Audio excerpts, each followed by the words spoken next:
Okay, so today I'm going to show you how to make a scrying mirror. You need a few things, pretty simple. I took a trip to Hobby Lobby. I know you can get it at Walmart if you don't have the Hobby Lobbies. And just bought an 8x10 frame. And I also got some flat black spray paint. You see that? Okay, you want to shake this up really good. And I shook it up a little bit before. So you want to take your frame out and set that aside. Take out the little piece of paper and take out the little sticker. And you want to clean this really good, especially the side that you're going to paint on.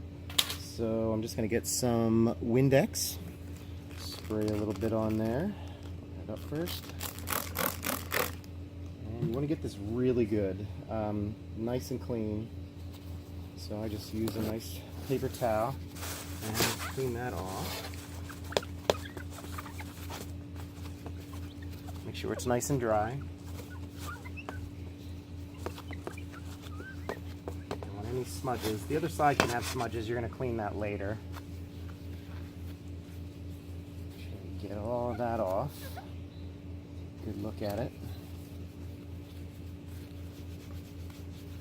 Okay, looks pretty good. Alright. Set that down. Now, when you're doing the paint, you want to basically, it's a little funky here how it is. You see the top there, that yellow goes out. So you want to kind of like, just kind of spray a couple times. Make sure you're in a well-ventilated area. So you just want to go across the back and forth.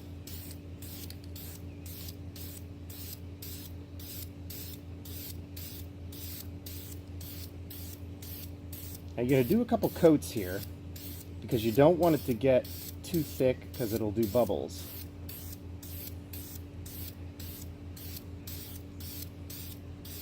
And this takes a little bit, so you have to be patient.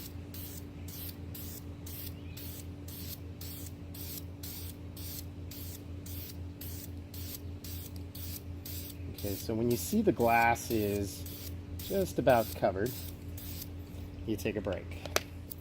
You let that dry for a little bit. It's a little bit bubbly on the end. Hopefully that will dry out. So we're going to come back here in a minute and we'll do another coat.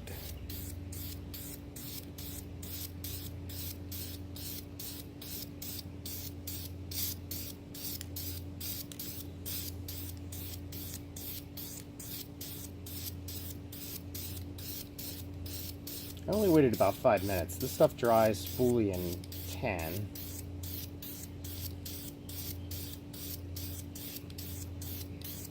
Okay.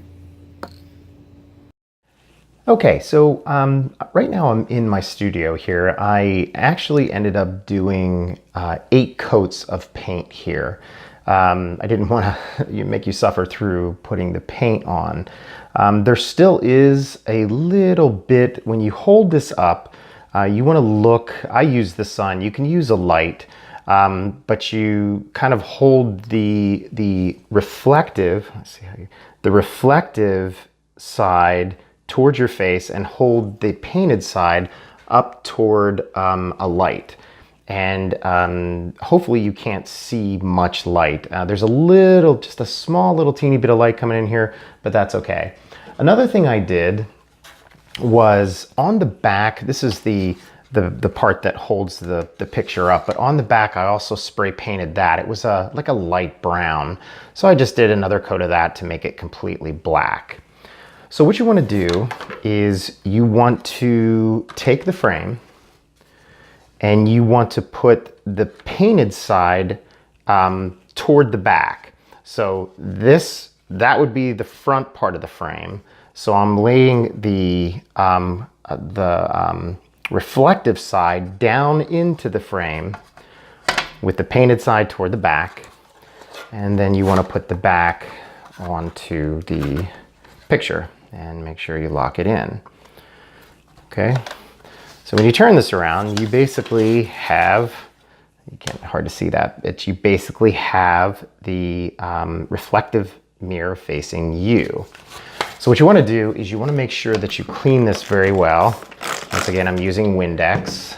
You can use rubbing alcohol, some do, but you want to make sure that this is completely clean with no streaks. Shaking everything. You don't want any streaks inside of that. So you just kind of let it dry, and it dries quite nicely with Windex. Alcohol, rubbing alcohol is a little bit better. Make sure you get it off of the frame. And every little bit comes off, even little smudges. You can see them really well with this black background. And there you go. There is your scrying mirror. Up next, I'm going to tell you how to actually use this. Stay tuned. Here are the steps how to use a scrying mirror. Everyone is different here. This is how it works for me. Step 1, setup. You want to make sure that you're facing east. This will be clear why I do this in a bit. First, I'm going to set everything up. I don't make everything too elaborate. I put everything on a small table. This table sits about 2 foot off the ground to bring it closer to eye level. Typically, I'd have a black sheet over the table, but mine's being washed right now, so we're gonna think that we have one here. I'm sitting about 2 feet away. This is going to depend on your size of mirror. Now, as far as the candle goes, I will put the candle slightly to one side or another. Sometimes I'll put it in back of the mirror. Sometimes I'll put it in back of me. It all depends on what I feel and how everything is. I do not like the candle in the reflection. But once again, everyone is different here. Some people like that reflection in the mirror, but that doesn't work for me.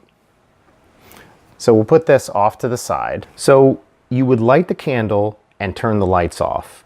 Make sure you're in a very dark room. So let's say that I want to evoke Archangel Raziel. Evocation means to draw something forth. Thus, if you wanted to communicate directly with a spirit, angel, archangel, or demon, etc., you would evoke that spirit.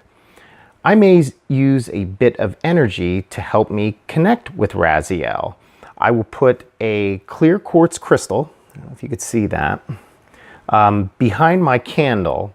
I may also put some sandalwood in a diffuser, but nothing too elaborate.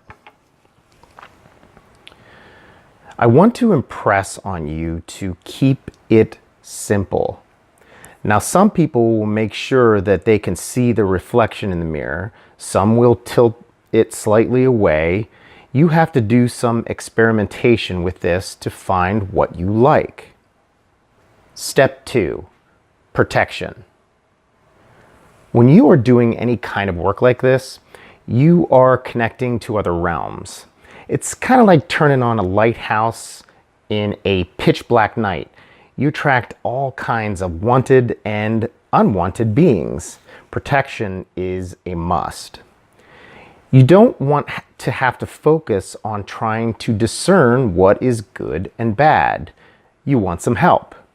What I do is I smudge the room with a combination of 2 different things. Smudging is basically doing a clearing of the area. The 2 things that I use are Palo Santo and sage. So the first thing I would do is I would use some sage, and this is kind of my little setup here, little shell that I use, and a little bit of sage. And I'll go around the room and mindfully sage everything out of the area. Then what I'll do is I'll take some Palo Santo wood and I'll burn that for a little bit. The sage has a clearing effect, and the Palo Santo wood is to bless, heal, and consecrate the space. Then I do what is called the lesser banishing ritual of the Pentagram and the Hermetic Qabalah. I intend on doing a video how to do this. Depending on when you're watching this video, I may or may not have it done, But if I don't, I do have a link in the description that is a wonderful tutorial how to do this. Step 3, meditation. You can sit on a chair or on the ground, whatever you feel comfortable with. I use a comfortable meditation chair. I'll put a link to that in the bottom. Your goal is to get yourself in a relaxed state. I do this by using a Qigong exercise called the Microcosmic orbit. And I also do a rainbow meditation. I will put a link to a great video that will explain what it is and show you how for the first 8 minutes, and then it'll go through the meditation. After that, you can use binaural beats or isochronic tones to bring your mind into a theta stage. I have links for both below. Make sure you use a good quality headset for the binaural beats. Keep in mind, you do not have to use the headsets if you're going to use the isochronic tones. I also have a link to the headsets that I use below. Step 4, scrying. This is the simple part for beginners. I just want you to look into the mirror. Do not stare at it. You want to have a relaxed gaze into the mirror. I just relax my eyes and continue my meditation. At this point, you are not looking for anything special. I do not suggest an evocation or invocation for beginners. Go into this with no expectations, just observe. I have 2 words for you here. Be patient. The first time you may not see anything. The first couple times you may not see anything, but don't lose hope. Be persistent. Hard to say what you will see or possibly hear at first. Some see clouds or shapes or faces. For some, they will even see something scary. I will tell you that they cannot hurt you. Know how powerful you are and banish them. Very simple to banish. Just say go and feel it with emotion. That's how you banish them. They are playing off your subconscious, and most have no idea what lies in those closed rooms. Step 5, grounding yourself. After you raise your vibration so high and enter these realms, you want to ground yourself. I do a few things. One is taking an Epsom salt and Celtic salt bath for 10 to 20 minutes. Sometimes I will just walk outside in the grass for 10 minutes and picture myself sinking into the ground. You can also lay your hands on a tree if you like. So let's go over some questions here. The first question that I typically get is, what can you use scrying for? Well, the first thing is to aid perceived psychic abilities such as clairvoyance. You can do evocation or invocation of spirits and people that have passed. You can learn about your past lives. You can even look into the future. You can also get information to help you in something that you are trying to learn or do. Heck, you can even keep tabs on your kids to see what they're doing at that moment. And I'll tell you, the list goes on. Another question is, how long should a scrying session last? I recommend about 10 to 20 minutes to begin with, but never more than an hour. This is solid advice, though somewhat conservative. The risk of scrying too long is mainly burnout. Do you have to use a black mirror? The answer to that is no. Some will use a crystal ball or a reflection in the pond or a bowl of water. You can stare at the clouds or even a computer monitor that has been turned off. Another question is this dangerous? The danger of scrying or any other magical practices is relative to the stability of the individual doing it. The potential danger lies in confronting aspects of yourself that you may not be prepared to confront. For this, it is good to have some grounding, so you might want to take a salt bath before you scry as well. So I hope this helped you out. Please click the subscribe button below, and don't forget to like this video. You can ask questions below and I will try to answer as many as I possibly can. For those of you that would like to learn about lucid dreaming, I have a link in the description below to learn more information about my lucid dream webinar. And as always, don't follow the crowd, turn and walk the other way.